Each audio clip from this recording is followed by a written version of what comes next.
Good morning friends, daily current affair updates में आपका स्वागत है। आई होप आज आवाज़ सही आ रही होगी। एक्चुअली हमारा एक माइक ख़राब हो गया है, इसीलिए थोड़ी दिक्कत हो रही है, तो थोड़ा एडजस्ट कर लेना प्लीज़। चलिए शुरू करते हैं आज की वीडियो। और वीडियो में आप साथ के साथ आंसर करते रहिए और लास्ट में अपना स्कोर ज़रूर कमेंट बॉक्स में बताइए। देखते हैं आज का पहला प्रश्न।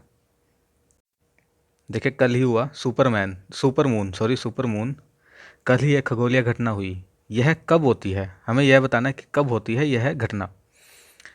जब हम एक ही कैलेंडर माह में 2 बार पूर्णिमा देखते हैं, जब सूर्य का प्रकाश पृथ्वी के ऊपर के वातावरण से होकर गुजरता है और चंद्रमा की सतह पर गहरे लाल रंग का रंग डलता है। ओके। ऑप्शन सी है, जब उज्ज्वल चंद्रमा को शरद ऋतु की शुरुआत के करीब देखा जाए, या जब चंद्रमा की कक्षा उस समय पृथ्वी के सबसे करीब हो जब चंद्रमा पूर्ण हो, यानी पूर्णिमा हो, उस दिन चंद्रमा की जो कक्षा है वह पृथ्वी से सबसे करीब हो। तो दोस्तों, आपको आंसर पता चल ही गया होगा पढ़कर। डी हमारा आंसर है। जब चंद्रमा की कक्षा पृथ्वी के सबसे करीब हो और साथ ही पूर्णिमा भी हो, तो उसे हम बोलते हैं सुपर मून। अब इसमें हम एक ही नहीं, चार चार प्रश्न का उत्तर देखते हैं। देखिए, जब एक कैलेंडर माह में 2 बार पूर्णिमा देखते हैं तो उसे बोलते हैं ब्लू मून। Blue moon. जब सूर्य का प्रकाश पृथ्वी के ऊपर के वातावरण से होकर गुजरता है, जैसे हम सुबह सुबह की भोर सुबह देखें, तो जब 5 या 6 बजे का टाइम होता है तो आसमान लाल लाल रंग का होता है। तो उसी तरह जब सूर्य का प्रकाश पृथ्वी के वातावरण से होकर गुजरता है और चंद्रमा पर पड़ता है तो चंद्रमा लाल रंग का दिखता है। यह होता कब है? पूर्ण चंद्रग्रहण के दौरान। तभी तो जब यहाँ सूरज होगा बीच में पृथ्वी और यहाँ चंद्रमा, तो सूरज का जो प्रकाश है वो पृथ्वी के वातावरण से होकर पर चंद्रमा पर पड़ेगा ग्रहण के टाइम। इसे बोलते हैं हम रेड मून या ब्लडी मून भी कह देते हैं। और जब एक उज्ज्वल चंद्रमा शरद ऋतु, ये मैंने नासा की साइट पर है ये सब नाम, जब एक उज्ज्वल चंद्रमा शरद ऋतु की शुरुआत में हो तो उसे हार्वेस्ट मून बोलते हैं। Harvest moon. ये पहले होता था जब लोग शरद ऋतु के समय के आसपास जब वो अपनी फसलें काटते थे, तो बिजली ना होने के कारण इस मून की, जब उज्ज्वल चंद्रमा होता है, इस चंद्रमा की रोशनी में वो अपनी फसल काटते थे। अगला प्रश्न, इसकी व्याख्या देख लेते हैं। सुपरमून तब होता है जब चंद्रमा की कक्षा उस पृथ्वी के सबसे करीब होती है और चंद्रमा भरा हुआ हो या पूर्ण हो। जैसे ही चंद्रमा पृथ्वी की परिक्रमा करता है, एक समय ऐसा आता है जब दोनों के बीच की दूरी कम हो जाती है। इसे क्या कहते हैं? परिधि। बहुत बार आ जाता है प्रश्न भी। जब औसत दूरी पृथ्वी से लगभग 3,60,000 किलोमीटर होती है। और एक ऐसा समय आता है जब दूरी सबसे अधिक होती है, उसे बोलते हैं अपोजी, जो कि है 4,05,000 किलोमीटर दूरी। नासा के अनुसार जो सुपरमून शब्द है उसे रिचर्ड नोल द्वारा दिया गया था एक समय में। हाँ, ये भी प्रश्न बनता है कि एक सामान्य वर्ष में केवल एक ही बार होता है क्या? नहीं, 2 से 4 बार पूर्ण सुपरमैन हो सकता है और 2 से 4 बार सुपर मून भी हो सकते हैं। सॉरी। अगला प्रश्न, बन्नी ग्रासलैंड रिजर्व। ग्रासलैंड रिजर्व, ये हाल ही में न्यूज़ में था। ये किस राज्य से संबंधित है? राजस्थान, मध्य प्रदेश, हिमाचल या गुजरात? बताइए। इसका सही उत्तर होगा गुजरात। गुजरात के कच्छ से यह संबंधित है। बन्नी ग्रासलैंड गुजरात के कच्छ जिले में है। बन्नी क्षेत्र विवर्तनिक, यानी इसे बोलते हैं प्लेट टेक्टोनिक गतिविधि के कारण समुद्र से उभरा था। भुज की मुख्य भूमि से बहने वाली नदियों से प्राप्त मिट्टी से बन्नी भूमि को विविध ग्रास प्रजातियों उत्पन्न करने के लिए समृद्ध बनाया गया। ये जो क्षेत्र है, इसमें मालधारी जनजाति 1,000 वर्षों से निवास कर रही है। मालधारी समुदाय गुजरात के चरवाहों की एक जनजाति है। नेस नामक बस्तियों में रहते हैं और अपनी भैंस का दूध बेचकर अपना जीवन यापन करते हैं। देखिए, वाइपर हाल ही में चर्चा में रहा। वाइपर शब्द यह क्या है? अमेजन के जंगल के सांपों के जहर का औषधीय उपयोग करने के लिए एक योजना, दक्षिण अमेरिका के देशों की कोरोना वायरस की वैक्सीन विकसित करने की योजना, अटलांटिक महासागर में कोई एक तूफान, या फिर नासा का चंद्रमा पर भेजे जाने वाला पहला मोबाइल रोबोट? बताइए। जी हाँ, इसका सही उत्तर होगा डी, चंद्रमा पर भेजा जाने वाला नासा का पहला मोबाइल रोबोट। पढ़ते हैं।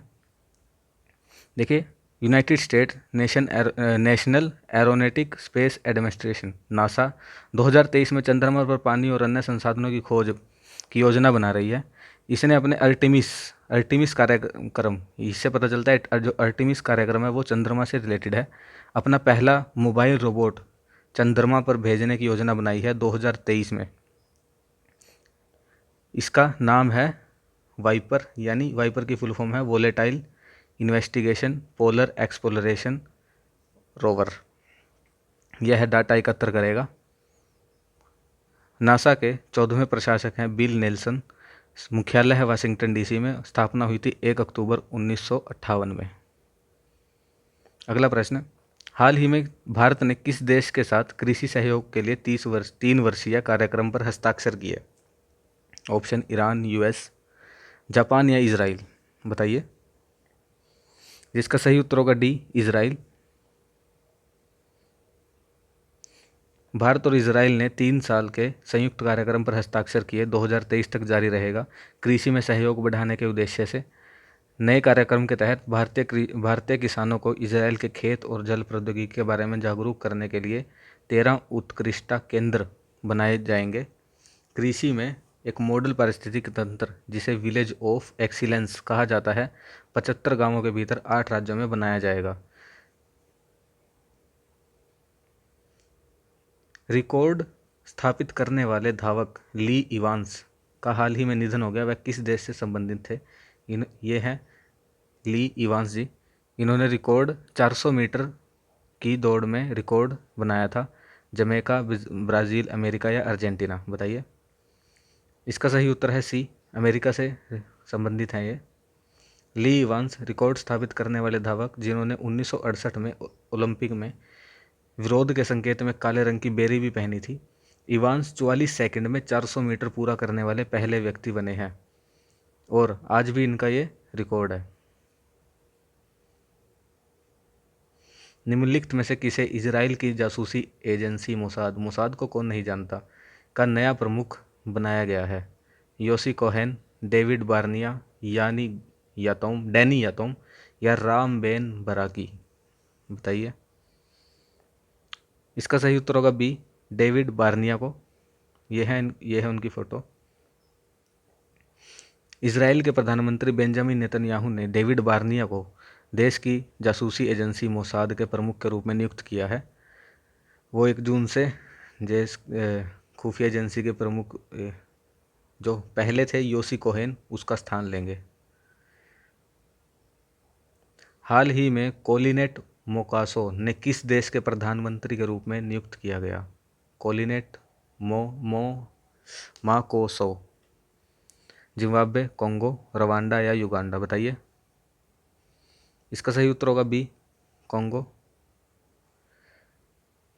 कोंगो के राष्ट्रपति डेनिस ससो गुएसो ने देश के प्रधानमंत्री के रूप में अनातोले कोलिनेट मकोसो को नियुक्त किया। 2016 के बाद से कार्यालय में क्लेमेट जोम्बा की ही जगह ली। हाल ही में जो कोंगो था वो एक और कारण से न्यूज़ में था, वहाँ पर एक ज्वालामुखी का फटा था। अगला प्रश्न, वैसाख दिवस ये मनाया गया कल। कब मनाया गया? 23, 24, 25 या 26? 25 आंसर होगा इसका। सॉरी, 26 मई। 26 मई को वैसाख दिवस 2021 विश्व स्तर पर मनाया गया। वैशाख पूर्णिमा का दिन दुनिया भर में बौद्धों के लिए सबसे पवित्र दिन है। इस दिन गौतम बुद्ध को ज्ञान की प्राप्ति हुई थी। संयुक्त राष्ट्र द्वारा मनाया जाता है। 2000 सन से बनाया जा रहा है। 2004 से अंतर्राष्ट्रीय वैसाख शिखर सम्मेलन का आयोजन हो रहा है। अब देखिए, यह पूछ सकता है कि इंडिया में हुआ है या नहीं। नहीं, इंडिया में नहीं हुआ। 2019 में वियतनाम में किया था, 2019 में। और थाईलैंड में 11 बार हो चुका है, वियतनाम में 3 बार, श्रीलंका में 1 बार। इंडिया में नहीं हुआ है। सीबीआई केंद्रीय जांच ब्यूरो के निदेशक को नियुक्त किया गया। उनका नाम क्या है? KR चंद्र, VS कौमुदी, सुबोध कुमार जायसवाल या रंजीत सिन्हा। बताइए। इसका सही उत्तर है सी, सुबोध कुमार जायसवाल। IPS अधिकारी सुबोध जायसवाल को सीबीआई का निदेशक नियुक्त किया। सीबीआई पद के लिए चुने गए 3 लोगों में से वह सबसे वरिष्ठ अधिकारी थे। इन तीनों का नाम समिति द्वारा शॉर्टलिस्ट किया था 109 लोगों में से। नरेंद्र मोदी जी उस समिति के अध्यक्ष थे। साथ में थे एन.वी. रमना, हमारे सीजीआई मुख्य न्यायाधीश, और लोकसभा में विपक्ष के नेता अधीर रंजन चौधरी। सुबोध जायसवाल के बारे में देख लेते हैं। 1985 बैच के महाराष्ट्र कैडर के आईपीएस अधिकारी हैं, जो अभी वर्तमान में सीआईएसएफ के प्रमुख हैं। मुंबई पुलिस कमिश्नर रह चुके हैं, डीजीपी के पद पर रह चुके हैं। 2018 में मुंबई पुलिस आयुक्त थे। महाराष्ट्र आतंकवाद विरोधी दस्ते में भी काम किया। Intelligence bureau, सीपीजी special protection group और एसपीजी स्पेशल प्रोटेक्शन ग्रुप और रा हमारी जासूसी विंग है जो, उसमें भी काम किया हुआ इन्होंने। 2000 करोड़ रुपए के नकली स्टाम्प के पेपर घोटाले, जिसे बोलते हैं अब्दुल करीम तेलगी घोटाला, उसमें ये प्रमुख थे। उसकी जांच दल में ये प्रमुख थे। 2006 में मालेगांव विस्फोट में भी यह इनका जांच में हाथ था। हाल ही में किस राष्ट्रीय संगठन ने 50 बिलियन की वैश्विक टीकाकरण की योजना प्रस्तावित की है? WHO, IMF, वर्ल्ड बैंक या IOS, international organisation for standardisation? बताइए इसका आंसर। इसका सही उत्तर होगा बी, अंतर्राष्ट्रीय मुद्रा कोष, IMF। अंतर्राष्ट्रीय मुद्रा कोष ने 50 बिलियन की वैश्विक टीकाकरण योजना का प्रस्ताव किया है। 2021 के अंत में वैश्विक आबादी का कम से कम 40% और 2022 में कम से कम 60% को कवर करने का इनका टारगेट है। इनके प्रबंध निदेशक हैं Kristalina Georgieva. G20 health summit में यह घोषणा की। मुख्यालय है वाशिंगटन DC और अध्यक्ष हैं क्रिस्टलिना जॉर्जीवा, और भारत की गीता गोपीनाथ मुख्य अर्थशास्त्री हैं। यह इंपॉर्टेंट है। अगला प्रश्न, निम्नलिखित में से किसे ऑक्सफोर्ड छात्र संघ के अध्यक्ष के रूप में चुना गया? यह भारतीय मूल की थी। अन्वी भूटानी, रश्मि सावंत, एलेक्स फोले या अमेलिया होल्ट? बताइए। इसका सही उत्तर होगा अन्वी भूटानी। रश्मि सावंत जो थी, देखिए रश्मि सावंत जो थी यहाँ पर, रश्मि सावंत ये पहले बनी थी, पर इनके व्यूज़ को देखते हुए इन्हें हटा दिया गया था, तो ये थोड़ा कंट्रोवर्शियल रहा था, इसलिए आ सकता है। छात्र संघ, ये भारतीय मूल की हैं, मानव विज्ञान की छात्रा हैं। निम्नलिखित में से किस राज्य ने अनाथ बच्चों के लिए मुख्यमंत्री वात्सल्य योजना बनाई है? उत्तर प्रदेश, मध्य प्रदेश, हिमाचल प्रदेश या उत्तराखंड? बताइए। इसका सही उत्तर होगा डी, उत्तराखंड ने। उत्तराखंड के मुख्यमंत्री तीरथ सिंह रावत ने कोविड-19 के कारण अपने माता पिता को खो देने वाले हुए अनाथ बच्चों को के लिए मुख्यमंत्री वात्सल्य योजना घोषणा की है। 21 वर्ष की आयु तक उनको रोजगार, भरण पोषण, शिक्षा और प्रशिक्षण की व्यवस्था करेगी। मुख्यमंत्री ने कहा कि राज्य में ऐसे अनाथ बच्चों को 3000 रुपये प्रति माह भरण पोषण भत्ता भी दिया जाएगा। उत्तराखंड के मुख्यमंत्री तो हमने देख लिया, तीरथ सिंह रावत, और राज्यपाल हैं बेबी रानी मौर्य। अगला प्रश्न, भारतीय राष्ट्रमंडल दिवस किस तारीख को मनाया जाता है? 22 मई, 23 मई, 24 या 25? बताइए इसका उत्तर। इसका सही उत्तर है सी, 24 मई। एक मिनट। राष्ट्रीय मंडल दिवस हर साल वैसे तो ये मार्च के महीने के दूसरे सोमवार को मनाया जाता है, लेकिन भारत में एक और राष्ट्रमंडल दिवस मनाया जाता है जो कि 24 मई को मनाया जाता है। इसीलिए यह इम्पोर्टेंट है, जो भारत में मनता है अलग से। इसे साम्राज्य दिवस के रूप में भी जाना जाता है। राष्ट्रीय मंडल दिवस भारत और ब्रिटेन के अन्य उपनिवेशों में ब्रिटिश साम्राज्य के गठन की याद दिलाता है। इस वर्ष की थीम थी वो थी एक साझा भविष्य प्रदान करना, डिलीवरिंग ए कॉमन फ्यूचर। इसे मनाया क्यों जाता है? महारानी विक्टोरिया की मृत्यु के बाद, जिनका 22 जनवरी 1901 को निधन हो गया, साम्राज्य दिवस पहली बार मनाया गया था उनके अगले साल उनके जन्मदिन पर, जो कि 24 मई 1902 को था। ब्रिटिश साम्राज्य के कई स्कूल इसे आधारित तौर पर वार्षिक कार्यक्रम के रूप में मान्यता दिए जाने से पहले ही मना कर रहे हैं। अगला प्रश्न, किस राज्य ने राज्य की ऑक्सीजन की जरूरतों को पूरा करने के लिए मिशन ऑक्सीजन सेल्फ रिलायंस योजना शुरू की है? महाराष्ट्र, गुजरात, मध्य प्रदेश या आंध्र प्रदेश? बताइए। सही उत्तर होगा ए, महाराष्ट्र। महाराष्ट्र सरकार ने राज्य की ऑक्सीजन की जरूरतों को पूरा करने के लिए मिशन ऑक्सीजन सेल्फ रिलायंस योजना शुरू की है। इस योजना के तहत ऑक्सीजन उत्पादक उद्योगों को विशेष प्रोत्साहन दिया जाएगा। हाल ही अब कहाँ बन रही है? विदर्भ, मराठावाड़, धुले, नंदुरबार, रत्नागिरी और सिंधुदुर्ग क्षेत्रों में स्थायी इकाइयों ने अपने पात्र अचल पूंजी निवेश के 150% तक प्रोत्साहन के लिए पात्र होंगी और शेष महाराष्ट्र में 100% तक प्रोत्साहन मिलेगा। 80-110 योजना, 80-110 प्लान या फिर जिसे बीड फॉर्मूला भी बोलते हैं, रिसेंटली न्यूज़ में था, थोड़ा इंपॉर्टेंट प्रश्न है ये किससे रिलेटेड है? Is related to which area? Corona virus टीकाकरण, फसल बीमा, चक्रवात की तैयारी या इजराइल फिलिस्तीन शांति समझौता? बताइए। जी हाँ, इसका सही उत्तर होगा बी, फसल बीमा। देखिए, इस वर्ष के लिए जो मानसून है वो सामान्य की भविष्यवाणी है कि सामान्य मानसून रहेगा। राज्यों ने केंद्र को पत्र लिखकर प्रधानमंत्री फसल बीमा योजना को चलाने के लिए बीड जिला फॉर्मूला की मांग की है। बीड जिला फॉर्मूला 80, जिसे 80-110 योजना भी बोलते हैं, इसके तहत बीमाकर्ता के संभावित नुकसान प्रतिबंधित रहेंगे। बीमाकर्ता को नुकसान से बचने के लिए एकत्र किए गए प्रीमियम के 110% से अगर अधिक हुआ तो दावे की लागत राज्य सरकार को वहन करनी होगी। प्रीमियम सरप्लस, जो कि है ग्रॉस प्रीमियम माइनस क्लेम, सकल प्रीमियम के 20% से अधिक की राशि बीमाकर्ता द्वारा राज्य सरकार को वापस की जाएगी। यह है 80-110 योजना। अगला प्रश्न, केंद्रीय मंत्रिमंडल ने किस शहर में भारत के एक नए महावाणिज्य दूतावास, जिसे बोलते हैं कॉन्सुलेट जनरल ऑफ इंडिया, खोलने की मंजूरी दी है? करंट का प्रश्न है। वैंकूवर, ह्यूस्टन, चियांग माई या अड्डू शहर? बताइए। जी हाँ, सही उत्तर होगा डी, अड्डू शहर, मालदीव। मंत्रिमंडल ने मालदीव के अड्डू शहर में भारत के एक नए महावाणिज्य दूतावास खोलने की मंजूरी दी है। भारत और मालदीव पुरातन में डूबे हुए जातीय, भाषीय, सांस्कृतिक, धार्मिक और वाणिज्यिक लिंक साझा करते हैं।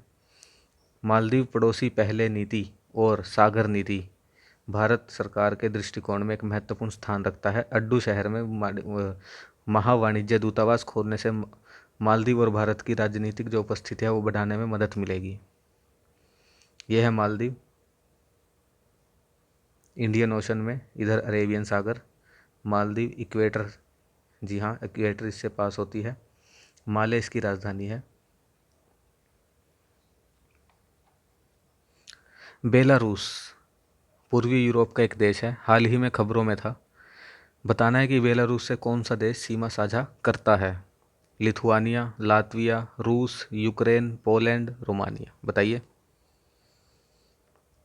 सही उत्तर होगा सी, लुथियानिया भी करता है, लातविया भी, रूस भी, यूक्रेन भी, पोलैंड भी, रोमानिया नहीं करता।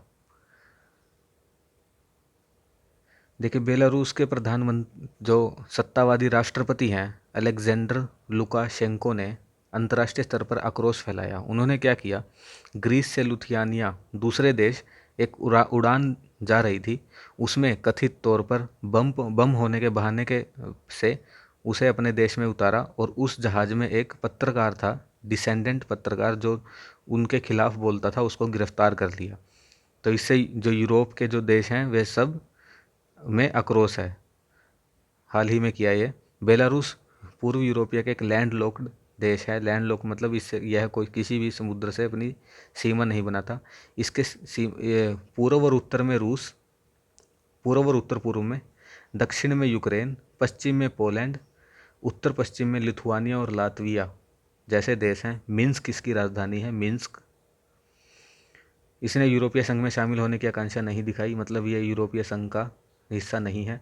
अलेक्जेंडर लुकाशेंको देश के पहले और एकमात्र स्वतंत्र चुनाव के बाद बेलारूस का पहला राष्ट्रपति चुना गया था और अब तक राष्ट्रपति यही है। ये है बेलारूस। ये पिक्चर थोड़ी ख़राब होगी, सॉरी।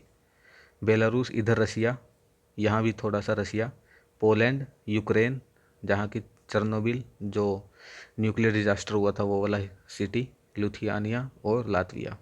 लुथानिया भी हाल ही में न्यूज़ में था, उसने वो 17+1 चाइना की जो पॉलिसी थी उससे एग्जिट कर दिया। वैसाख, वैसाख जो बनाया गया पूर्णिमा का दिन, संयुक्त राष्ट्र द्वारा बौद्ध धर्म द्वारा किए गए योगदान को स्वीकार करने के लिए अंतर्राष्ट्रीय स्तर पर वैशाख दिवस मनाया गया। यह दिन क्या दर्शाता है? यह इंपॉर्टेंट प्रश्न बन जाता है कि दिन तो ठीक है, दिन तो मना लिया हमने, यह दर्शाता क्या है? बुद्ध का जन्म, बुद्ध का ज्ञानोदय या बुद्ध की मृत्यु? बताइए। इसका सही उत्तर होगा डी, यह दिन तीनों को दिखाता है। वैसाख दुनिया भर में बौद्धों के लिए सबसे पवित्र दिन है। इसके दूसरे नाम है बुद्ध पूर्णिमा या बुद्ध दिवस। महत्व क्या है? यह दिन बौद्ध धर्म के संस्थापक भगवान बुद्ध के जन्म, ज्ञान और मृत्यु की याद दिलाता है। इसके बारे में कहा जाता है कि ये सभी दिन एक ही दिन हुए। वैशाख के महीने यानी मई के महीने की पूर्णिमा को पड़ता है, इसलिए इस अवसर को बुद्ध पूर्णिमा भी बोलते हैं इंडिया में। 1999 में अपने संकल्प के द्वारा महासभा ने अंतर्राष्ट्रीय स्तर पर वैशाख दिवस को मान्यता दी। यह मानवता के लिए बौद्ध धर्म के योगदान को स्वीकार करने के लिए किया जाता है। अगला प्रश्न, बलबीर सिंह सीनियर, ये हमारे स्पोर्ट्स पर्सन थे, हैं किस खेल से संबंधित हैं? यह हाल ही में न्यूज़ में थे। क्रिकेट, हॉकी, स्प्रिंटर, धावक या मुक्केबाज हैं? बताइए इसका सही उत्तर है बी, हॉकी से रिलेटेड है ये। पंजाब सरकार ने ट्रिपल ओलंपियन और पद्मश्री श्री बलबीर सिंह सीनियर के नाम पर जो मोहाली में इंटरनेशनल हॉकी स्टेडियम है उसका नाम बदल दिया है, बदलकर Olympian Balbir Singh senior international hockey stadium रख दिया है। भारतीय हॉकी को 3 बार ओलंपिक चैंपियन बनाने में बलबीर सिंह जी का बहुत अहम भूमिका थी। उनका ओलंपिक फाइनल रिकॉर्ड आज तक कोई नहीं तोड़ पाया। उन्होंने क्या किया था, 1992 के जो ओलंपिक खेल थे जिसमें फाइनल में नीदरलैंड को इंडिया ने हराया था 6-1 से, उन 6 में से 5 गोल उनके थे। 1975 में जो विश्व कप विजेता भारतीय टीम थी उसके मैनेजर भी यही थे हॉकी के। पंजाब सरकार ने इस दिग्गज खिलाड़ी को 2019 में महाराजा रणजीत सिंह पुरस्कार से सम्मानित किया। देखिए, हाल ही में उत्तर रेलवे ने पहलवान सुशील कुमार को निलंबित कर दिया। इस बारे में कथन देखते हैं क्या क्या है। मर्डर केस चला इन पर, दिल्ली पुलिस ने चलाया, इसीलिए ये निलंबित हो गए। उन्होंने 2008 में ओलंपिक में कांस्य और 21 नहीं 2012 आएगा यहाँ पे, 2012 के ओलंपिक में रजत पदक जीता। पहली स्टेटमेंट। दूसरी, 2010 में उन्हें राजीव गांधी खेल रत्न पुरस्कार से सम्मानित किया गया था। बताइए कौन सा सही है कौन सा गलत?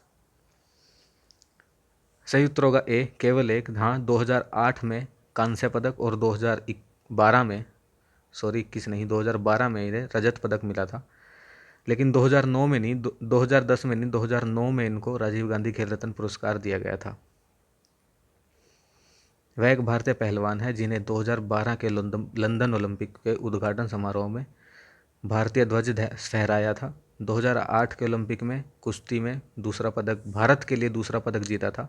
पहला पदक था जो था वो खशाबा दादा साहेब जाधव ने 1952 के ग्रीष्मकालीन ओलंपिक में कांस्य पदक लिया था, जो कुश्ती में भारत के लिए पहला पदक था। दूसरा इन्होंने जीता 2009 में राजीव गांधी खेल रत्न पुरस्कार, 2012 के लंदन ओलंपिक में तत्सुहिरो योनेमित्सु को हारने पर फाइनल में ये इनसे हार गए थे और रजत पदक इनको मिला था। अगर जीत जाते तो गोल्ड इनके पास होता। निम्नलिखित में से किस अंतर्राष्ट्रीय एजेंसी ने नई पृथ्वी प्रणाली वेधशाला की स्थापना की है? इसरो, नासा, जाक्सा जो कि है जापान एरोस्पेस एक्सप्लोरेशन एजेंसी, और CNSA जो कि है चीन की राष्ट्रीय अंतरिक्ष प्रशासन। बताइए। जी हाँ, सही उत्तर होगा इसका बी, नासा ने एक नई अर्थ सिस्टम ऑब्जर्वेटरी की स्थापना की है जो जलवायु परिवर्तन, जंगल की आग और तूफान को कम करने में मदद करेगी। यह रियल टाइम कृषि का भी समर्थन करेगी। वर्तमान में नासा ने वेधशाला के पहले एकीकृत भाग के लिए निर्माण चरण शुरू किया। पहले एकीकृत भागों में नासा द्वारा भारतीय इसरो है जो भारतीय अंतरिक्ष अनुसंधान संगठन के सहयोग से 2 अलग अलग रडार सिस्टम खरीदे जाएंगे। रडार सिस्टम पृथ्वी की सतह से आधे इंच से भी कम में होने वाले परिवर्तनों को माप सकता है। अगला प्रश्न, हाल ही में एक लुप्त प्राय अफ्रीकी वॉयलेट पौधे की खोज की गई, ये किस स्टेट में मिला? मिजोरम, सिक्किम, मध्य प्रदेश या असम, बताइए। जी हाँ, सही उत्तर होगा मिजोरम। ए, भारतीय विज्ञान शिक्षा और अनुसंधान संस्थान IISER भोपाल द्वारा अफ्रीकी वॉयलेट नामक पौधे की प्रजाति की खोज की गई। कहाँ पर? मिजोरम के कुछ हिस्सों में और म्यांमार के आसपास। इस खोज ने उत्तर पूर्व को जैव विविधता में एक ऐसा पंच प्रदान किया जिसे अभी भी साझा और समझा और खोजा नहीं जा सका है। यह उस पौधे की फोटो है। तो दोस्तों, ये था आज का हमारा लास्ट प्रश्न। आशा करता हूँ आपको पसंद आया होगा। अपना स्कोर ज़रूर लिखें कमेंट बॉक्स में, क्या स्कोर रहा। धन्यवाद।